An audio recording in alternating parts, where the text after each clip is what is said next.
Hello everyone, I'm Tony Southcott. And I'm Komette, and welcome to the Gorehounds Playground here in Fort Collins, Colorado. This is original versus remake, and just like the name suggests, it's where we compare an original film to its modern counterpart. And today we're talking about the 1982 John Carpenter The Thing versus the 2011 The Thing. It's really good, both of them are. We know we didn't put the 1950s version in there, but we're gonna see how these two films stand up to each other. Yep, let's go.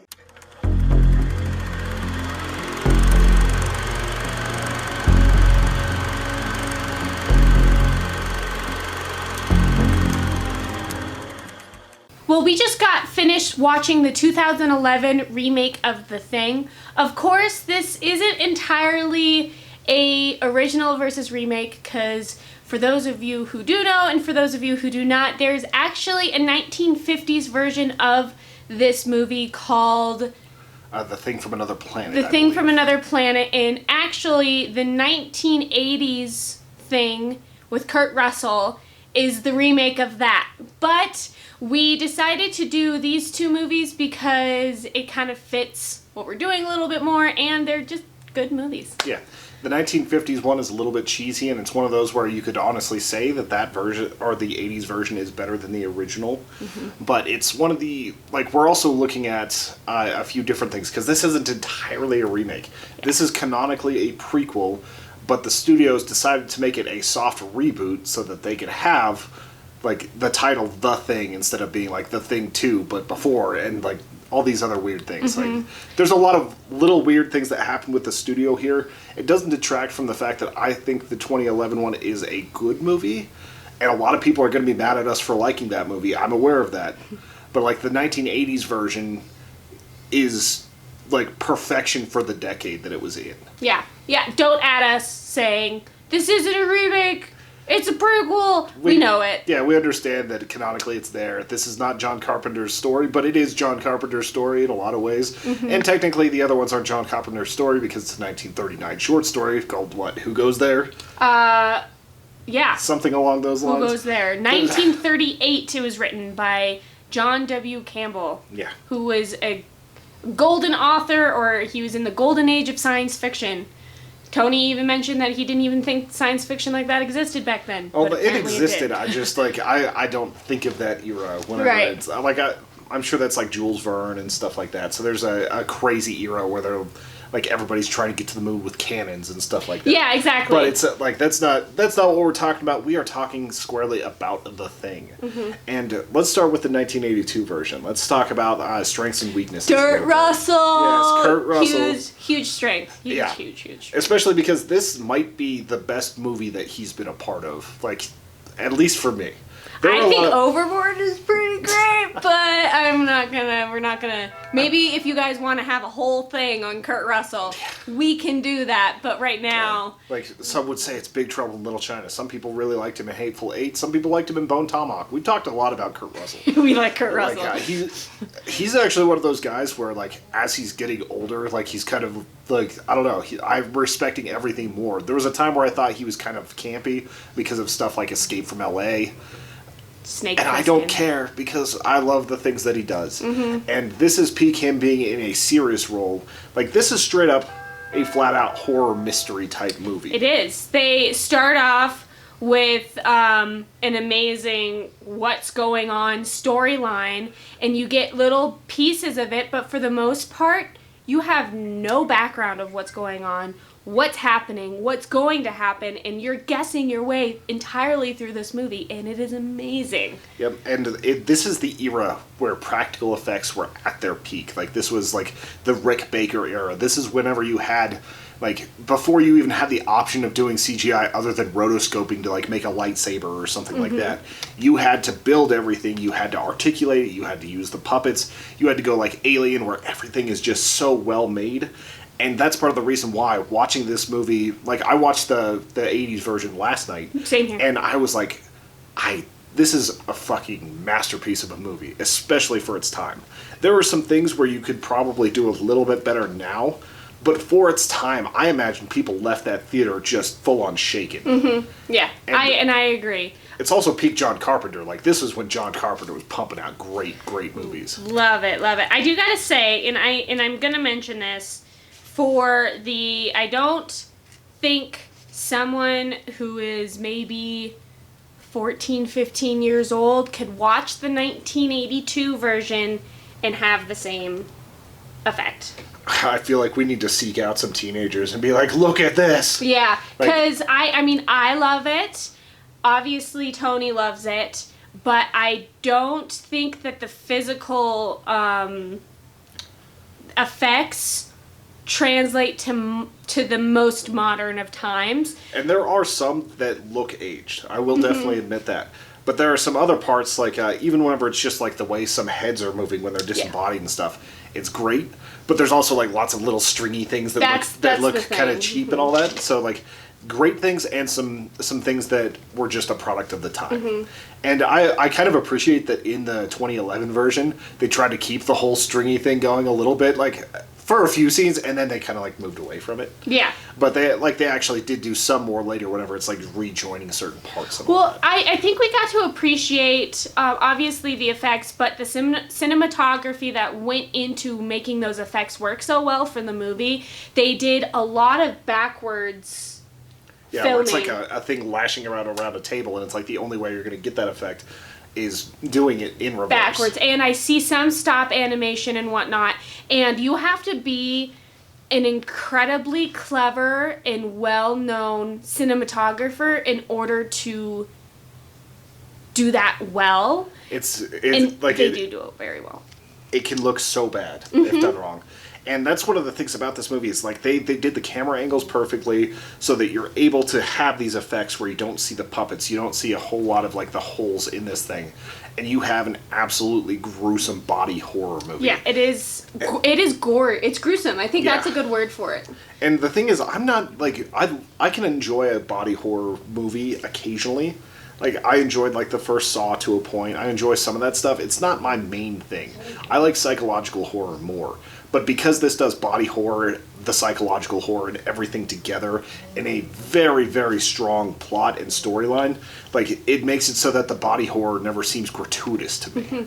Yes, and I very much agree with that. I think all the other layers make it feel necessary. Also, I didn't watch this movie originally when I first watched it, or even now, and been like, that's a little unnecessary. I think the whole of it is necessary. Also, I got to say that even though in present day this movie does not scare me, I remember it did scare me, and there's a lot of iconic scenes in it. But the thing that I love when I watch this movie over and over again is that it is through and through a mystery to me. Yeah. It doesn't seem so much like a horror movie, even though it is terrifying. Like, if I was in these people's seats, being in those shoes would be absolutely the worst. Awful, but it is a mystery. You know, who is the thing? Where did it come from? How do you even figure out, like, the tests to do it and everything? Like, love it. Like, the Joe, who is our boss here, like, he isn't a fan of horror, but he loves the thing, and he talks about how that blood test scene is like one of the most iconic things from a horror movie or from a movie from the 80s, because it's just like there's so much tension. Like every time you're just waiting for that copper to heat up and like to dip it in the blood and find out who's real, who's not. And anytime somebody gets revealed, like, the monster's just like, fuck it, we're going to try to kill as many as possible. Right. And, like, that's something that actually carries over into the 2011 thing. And let's finish up with some of the weaknesses from the 1980s version, then we'll move on to the 2011 real quick. I don't want to spend 20 minutes gushing about how much I love the thing.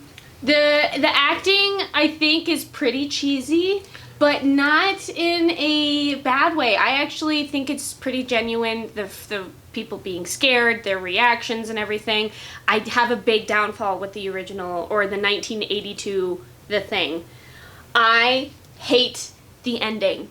I hate the ending. I'm so geared up on what's going on, and maybe that's the reason why, and like I said, this is a mystery to me, but we get to the ending and there's zero resolve. Yeah, it's not a big crescendo where somebody's there's zero resolve. Is it because it's a bad ending, or because there's so much leading up to it for it to just not have, like... I don't think it's a bad ending. I think it's an intentional ending. Like I said, it's a mystery. It's like finishing a book and then never figuring out who actually was the killer or whatnot.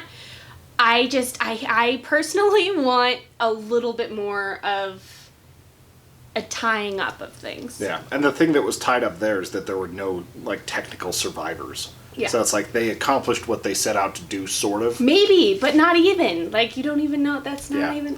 According to, like, the video game that came out on PS2, I want to say, which is actually considered official canon, there were definitely some things that survived. Yep. Like, whenever you start up that game, you basically walk up on the bodies of McCready and Childs. I think actually one of them is missing. I can't remember which. I would pay money to play that game. Yeah, like I know some people have done like full playthroughs on YouTube and stuff too. So, like maybe we should do a series. I mean, if we can find a copy, I'd be down. Yeah. It might be PS1 though, so it might be retro. Emulators. Add us if you know where this game is. Also, I have an original like PS3 that does backwards compatible, so we can make it work. Perfect.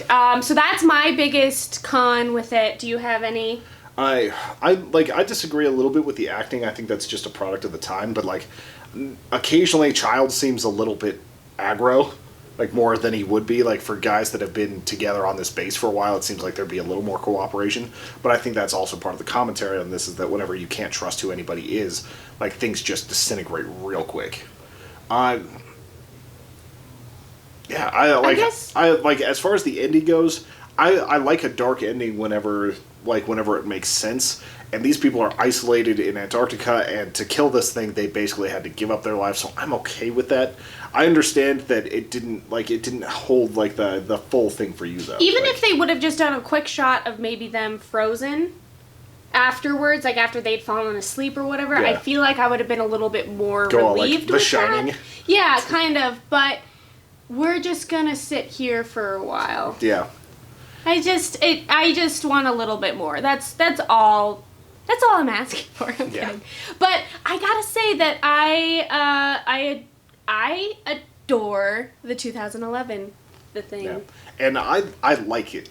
Like there are things that I have an issue with, and it's mostly CGI, and we'll get into that. But upon rewatching, I saw it whenever it was in theaters, and I thought it was decent.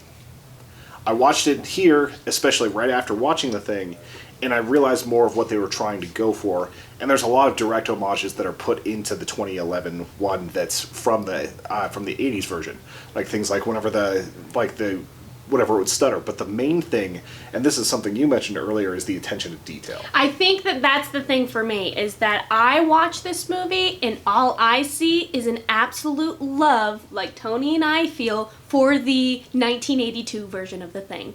That's all I see. I see homages. I see attention to detail. I see pretty much the axe example. So yes, when you're watching the 1982 The Thing, McCready and I believe the doctor go and check out the Norwegian station, and they're walking through this absolute massacre of this station, and they come across a burnt down buildings, bodies, all that stuff, but there's an axe in the wall, and they just kind of are like, huh, what? And they go into the door. But in the 2011 version of it, they show exactly what all these details, like how it came to be, and why that axe is in the wall, and why there's a big hole here, and the big ice block there and whatnot, and that's why I feel love for this. Yeah, and that is the thing that shows more than anything else for this movie, is that the people who are making this adaptation, soft reboot, prequel, whatever you want to call it, definitely love The Thing. They got the tone right, like full on, dead on right for the tone. Cold. And like it's the same isolation. Like they're able to do a little bit more with like on scene stuff. Like they had a bigger budget, but I never felt like they were trying to do like trying to alter it to the point where it wasn't The Thing anymore. Mm-hmm. And I really do appreciate that. Like the small details you mentioned show just how deeply ingrained this was for the creators. And I'm sure that was a lot of things that were happening in the writer's room, and whenever they were trying to figure out like how are we going to make this. And they did enough different that, like, especially with like the ship, that it became its own thing. But as far as the core mechanics of it, they kind of did almost too similar, like with the blood tests and things like that. See, and that's why I think... where I waffle a little bit on this, because I wanted them to find new solutions to solve some of those same issues, especially because it was like a different set of people, so they were going to have a different mindset.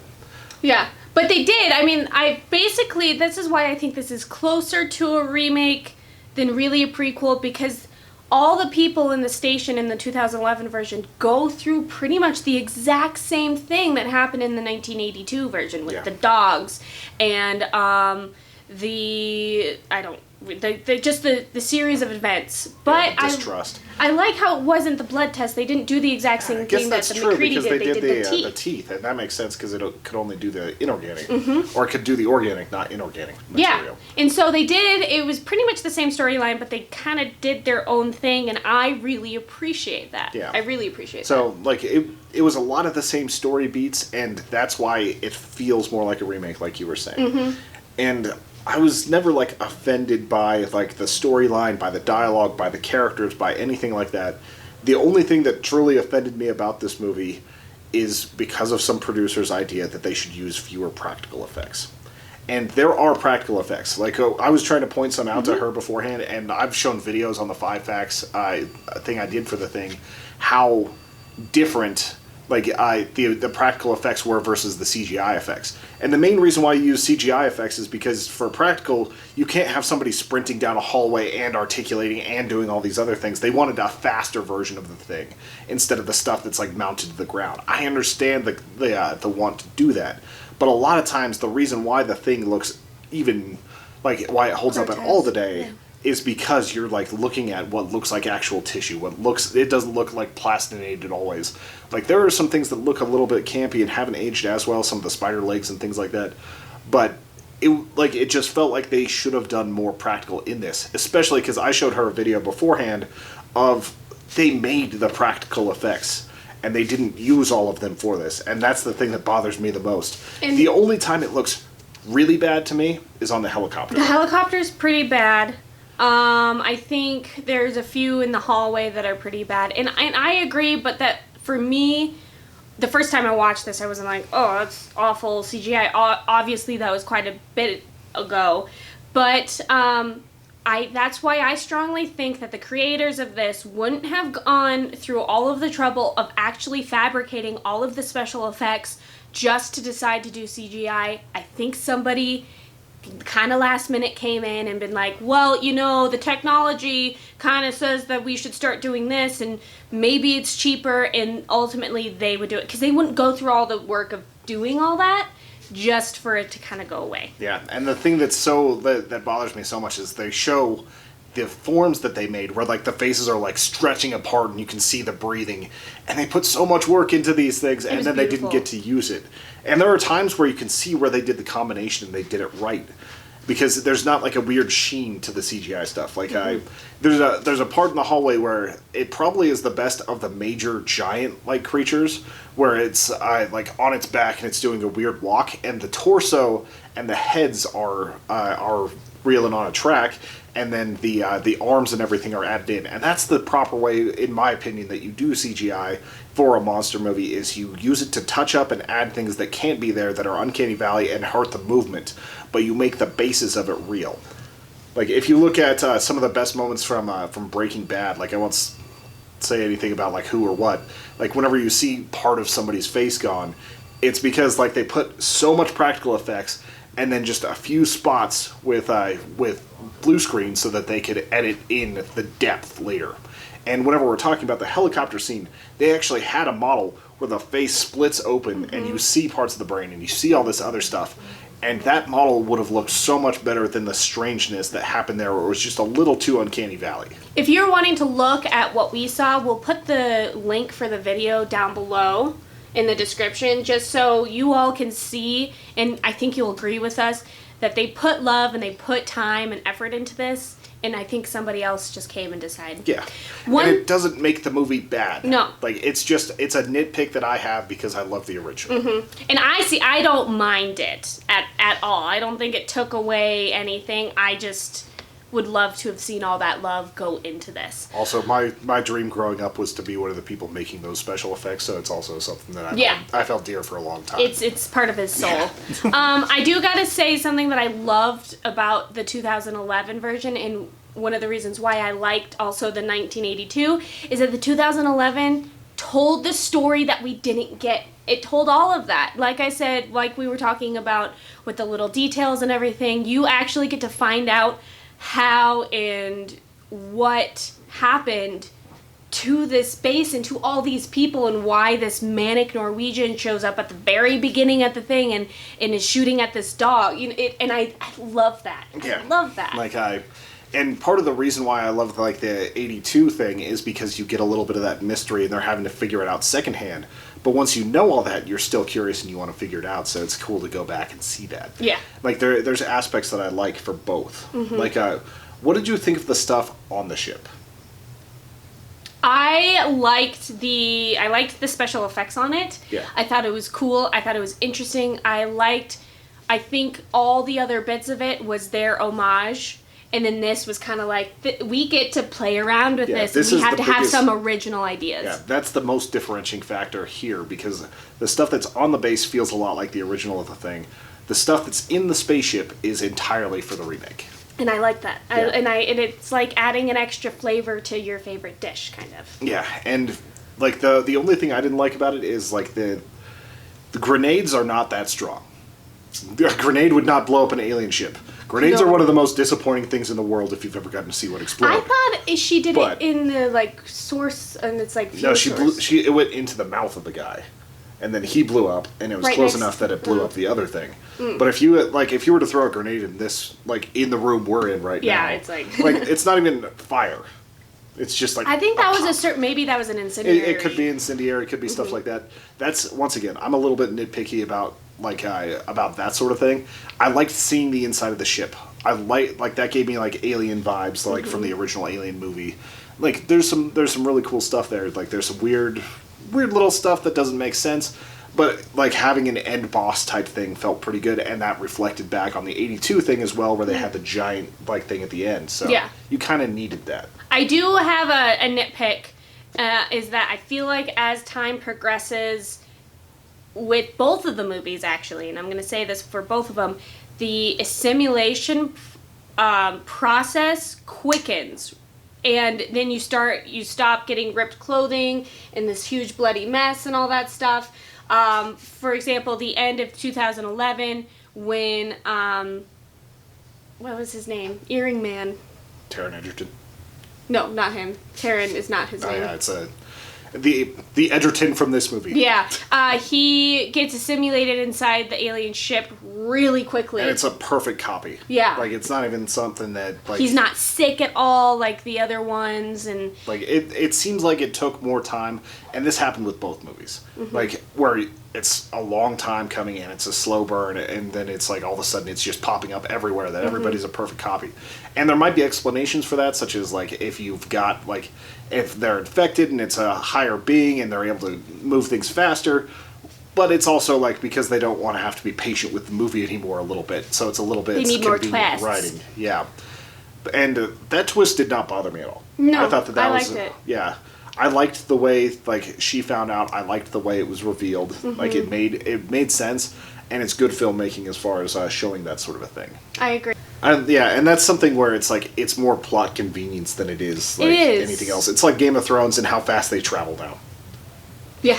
Like it's just like there was a season where it took like a full season for them to get from one area to the next, and now people just teleport. So it's partially convenience, and they only have so much time to tell a story. I can forgive things like that. I can too. I like how she handled. If she would have handled it any differently, I think I wouldn't have liked it. But because she was so quick, and she was quick. I liked how clever she was. Mary Elizabeth Winstead was awesome in the second one. Mm-hmm. Like she's been one of my favorite actresses. Like actually, this kind of pushed her up in that. Mm-hmm. I've liked her since Scott Pilgrim. Like I liked her. Yeah, I've liked her in pretty much everything. Death Proof, she was really good. Like. So she's been a fun actress for a long time, and in this one she had agency. She was intelligent. People there was a lot of conflict. Yeah, like there was never a time where it felt like they never over sexualized her. They never did anything like that, and that's easy to do whenever you've got an actress like that. They don't even have like an accidental shower scene like most horror movies would. But yeah, like Mary Elizabeth Winstead's awesome. Kurt Russell's awesome. Like the actors in the second one, it was awesome seeing Tormund. It was awesome seeing Tormund. Yeah, he was so good. But, I liked how some of the people saw that she was intelligent enough and like immediately was like, okay, well. Yeah, like there were people on her side because like she was the one figuring stuff out. I would pick the original The Thing, and it sounds like you would pick the new The Thing. That's hard for me. I've been gripping with that ever since last night when I actually rewatched the ending of the 1982 version like 4 or 5 times because I was trying to squeeze as much information as I could out of it. I don't think I can pick. Yeah. If you had to hold a gun to my head, I'd probably, out of respect for Dirt Russell, I would pick the 1982 version. But I really like both versions. Yeah. I love them. I love them. I love them. Yeah, and like original versus remake isn't about crowning a champion. Sometimes it's about, well, they actually did something cool here, and let's give props to both. They did. So like that's the optimal thing that you can have happen. You don't have to be like in one camp or the other.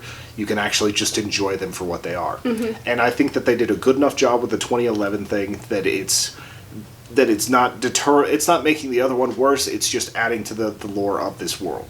Like there are some movies that are going to be on this list where it kind of like where it taints the old one. They're so bad. But thankfully we don't have to deal with that for this one, and it was fun for both. Yeah. Tell us what you think of both of these movies. I know that there's a lot of you who adore the 1982 Kurt Russell, John Carpenter, The Thing, but let us know what you think of the 2011 Mary Elizabeth Winstead version. Yep, let us know, and also if you enjoy this, look at our Patreon at patreon.com/humanechoes. Lots of cool stuff there, and we will talk to you guys soon. Also, throw your suggestions for original versus remake in the comments.